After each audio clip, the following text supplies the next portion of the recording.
PM Modi ने महाराष्ट्र के धुले से की विधानसभा चुनाव के लिए प्रचार की शुरुआत। बोले, एक रहेंगे तो सेफ रहेंगे। कांग्रेस पहले धर्म के नाम पर लड़ती थी, अब जातियों के नाम पर लड़ा रही। साथ ही एमवीए पर साधा निशाना। कहा, महाविकास अखाड़े में न पहिए न ब्रेक, ड्राइविंग सीट पर बैठने के लिए हो रहा झगड़ा, चारों तरफ से बज रहे ओर। जी हां, प्रधानमंत्री नरेंद्र मोदी ने महाराष्ट्र विधानसभा चुनाव के लिए प्रचार की शुरुआत की। धुले में 50 मिनट में भाषण में मोदी ने महाविकास अखाड़ी, कांग्रेस के अलगाववाद, महाराष्ट्र के विकास, आदिवासी और महिलाओं पर बात की। प्रधानमंत्री ने कहा, एक रहेंगे तो सेफ रहेंगे। पहले वे धर्म के नाम पर लड़ाते थे, इसी के चलते देश का बंटवारा हुआ। अब वे जातियों को लड़ाने का काम कर रही हैं। ये भारत के खिलाफ साजिश है। मोदी ने यह भी कहा कि महा अखाड़ी की गाड़ी में न पहिए और न ब्रेक, और ड्राइवर की सीट पर बैठने के लिए झगड़ा हो रहा है। चारों तरफ से अलग अलग हॉर्न सुनाई दे रही हैं। मोदी के भाषण की बड़ी बातें। महाराष्ट्र के लोगों ने दिल खोल कर दिया। पीएम मोदी ने कहा कि महाराष्ट्र से मेरा अपनापन आप सब जानते हैं। महाराष्ट्र से मैंने जब भी कुछ मांगा है, यहाँ के लोगों ने दिल खोलकर मुझे आशीर्वाद दिया। 2014 की विधानसभा चुनाव में मैं यहाँ आया था। मैंने आपसे महाराष्ट्र में बीजेपी सरकार के लिए आग्रह किया था।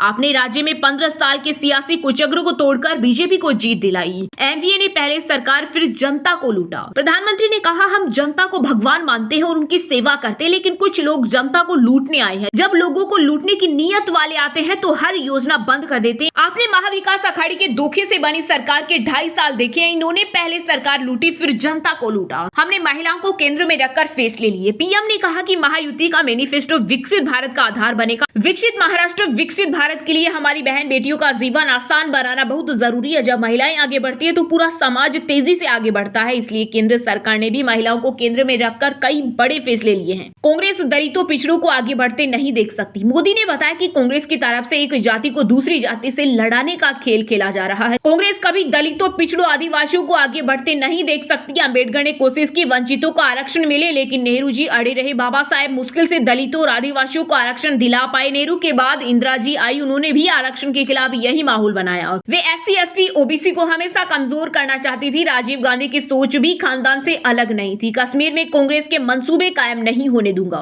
प्रधानमंत्री ने कहा, कांग्रेस ने कश्मीर को आर्टिकल 370 के जरिए देश की मुख्य धारा से अलग किया। कांग्रेस ने कश्मीर में अम्बेडकर का संविधान लागू नहीं होने दिया। देश में 2 संविधान रहते थे। कश्मीर में दलितों, वंचितों को उनका हक नहीं मिलने दिया। इन्होंने अलगाववादियों को संरक्षण दिया। इन्होंने जो समस्या पैदा की, हमने आर्टिकल 370 हटाकर उसे खत्म कर दिया। कश्मीर में उनके मंसूबे कायम नहीं होने दूंगा।